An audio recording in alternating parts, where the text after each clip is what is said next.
my name is Tamara Chambers, and this is Tamara's Never Seen. Ever since this delightful show, I'll call it delightful.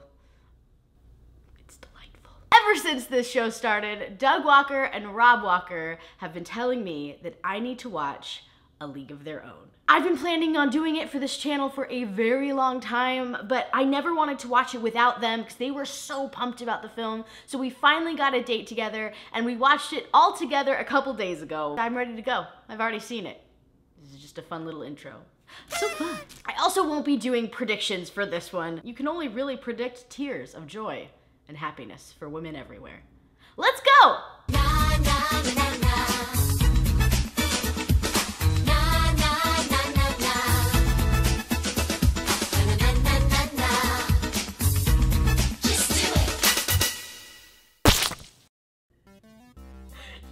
I'm not crying, you're crying. Shut up. There's no crying in baseball. Doug and Rob were like, I really hope we haven't overhyped this film, because legitimately, they have been talking about it since day one of Tamara's Never Seen. Have you seen League of Their Own? You've gotta see it. They reference it all the time, and now I get those references. I just have this awesome movie now that I know about for like women's empowerment. I have a new cosplay I want to do, Madonna, obviously. I loved her in this. Weirdly, I was like, is Madonna an actress? And Doug was like, no, but she's good in this. This pink mint is a mint my friend let me use for our softball team, the Chet Stedmans, where I played catcher because I'm awful. Watching this group of women change everything for women forever, that's so cool. It's like when I watched Glow and I didn't know that the gorgeous ladies of wrestling was a thing. And I watched that series, which was just amazing. And then I went and watched the documentary on the actual real ladies. And it was just like, well, that's cool. There was one moment where a black woman picked up the ball and threw it, and that was kind of all you got. There was only white women on the team, and I imagine that was just the time, unfortunately. Thank God they put in that that point though, because if there was just like no African American ladies, that would have been a real bummer for that movie. I was talking with all the guys, and apparently there is a deleted scene that Barney saw where Tom Hanks' character kisses Gina Davis's character, and they cut it out. And that was maybe the best decision they made for the entire film. It would have changed everything completely if there was, they had a chemistry together, and it's because of their love of baseball, and it's because she was kind of hard and tough, and you know, they went well together, but there didn't need to be a kissing scene. She really, really loved her husband, and he was an awesome guy, and Tom Hanks was still figuring it out. You know, so they didn't need to be together. It would have totally changed the tone of the film. And watching it through, knowing that the whole time was just, I was just incredibly relieved that they didn't have that set in stone romantic vibe going on. There was enough of that, just unspoken, that they like admired each other. Whether that was romantic or not, it was there. So it was just nice to not have the like actual, let's kiss on screen blur. So great that that was cut out. Doug was like, there's really not anything that you could cut out from this movie. It all really works and makes sense. And yes, yeah, totally. There's like a bunch of these long sports montages that let me tell you, not a giant fan of in films. And they were so wonderful in this. I just loved everything. It was spaced out really well. It felt good. It didn't feel at all dragging or long. I feel like the only word you can use to describe this film is delightful. It's just a goddamn delight. Tom Hanks, let's be real, national treasure. Great guy, hilarious, talented, dramatic, acts his pants off in everything he's in. This role was perfect for him. He was so not polished Tom Hanks, which I really love polished Tom Hanks, but does that make sense? He was still a little rough around the edges. He's very young. This was made in 1992, I believe, and he was still kind of like, I feel like doing those like goofy parts, getting like goofy bits, and he did it so well. He was such a jerk, and I loved it.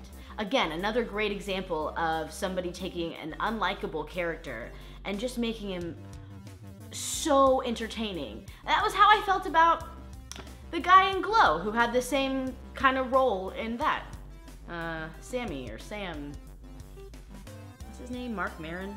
Marc Maron, yeah. Some of the lines in this film were so good, so funny, so heartfelt, so perfect. There's no crying in baseball. It's supposed to be hard. If it wasn't hard, everyone would do it. Oh my God. Dave Hooch. I know my girl ain't so pretty as these girls, but that's my fault. I raised her like a boy. I didn't know any better. She loves to play. Don't make my little girl suffer because I messed up raising her, please. I just started crying then and there, like pretty much the beginning of the film when they're recruiting ladies. Also, she was just my very favorite character. Okay, also, one thing real fast. Can we talk about how GD delightful Jon Lovitz is in this movie? I don't know that I've ever laughed harder at Jon Lovitz. I think I look at him as one of those actors who are like trying too hard. And as somebody who does that, I understand. I understand, Jon, but whoa! He was so funny in this. Everything he said was hilarious. Would you shut up? Just every so good, so good, so good. No one was awkward in their line delivery. No one was bad in their roles. Everyone was just good. Like, they just rocked it. I feel like growing up, the only baseball movie that I ever saw was Angels in the Outfield. I love that film and I will fight you if you don't. I won't. So, not many baseball movies. I wasn't really a baseball movie enthusiast, but this was such a cool story of how women during the war took over because there were no men to play, crushed it, did what they had to do to get ahead, like Dottie with her splits. That was amazing. Loved that part. And then at the end, when they get into the Hall of Fame, just, you know, tears and emotion. Also, our friend Matt was there, and he was saying, like, I saw this when I was too young. It was like 6 or something. That's true. It's definitely you appreciate it as you get older. And Doug and Rob were like, oh, I hope we didn't hype this, but no, I don't think we overhyped it because it's really good. And it is. It's just, it's so good. It's a movie. I would watch it again right now. I loved also watching them watch it and seeing like the lines that really got to them, and they've seen it before, and it's so fun when you get to experience a movie with someone that they really love.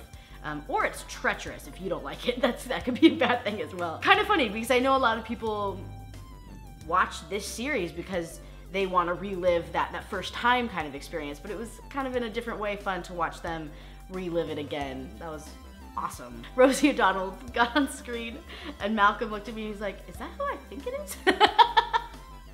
She did. I mean, it was made in '92, so like so long ago. 26 years ago. Yeah, right? Huh? What? 25? 25? That was amazing and I loved it. Which is good because next week I'm pretty sure I'm going to watch Howard the Duck. I've never seen Howard the Duck, and let me be clear, I know what Howard the Duck is. I know it's this awful movie that's just really missed its mark, crazy, nutso film. And when Guardians of the Galaxy kind of shouted out, Howard the Duck, I was like, I mean, I've not seen it, no plans to. And I was talking about that with Doug and Rob and them at the last convention, and they were like, no, you have to do this. Perfect. Do that for Tamara's never seen. So, you know, they're the boss. No, I really, truly am excited to see it. I think it's going to be a fun bad. Hopefully. God, I hope it's a fun bad. Y'all probably want to know how this purple hair sounds when I flip it, right?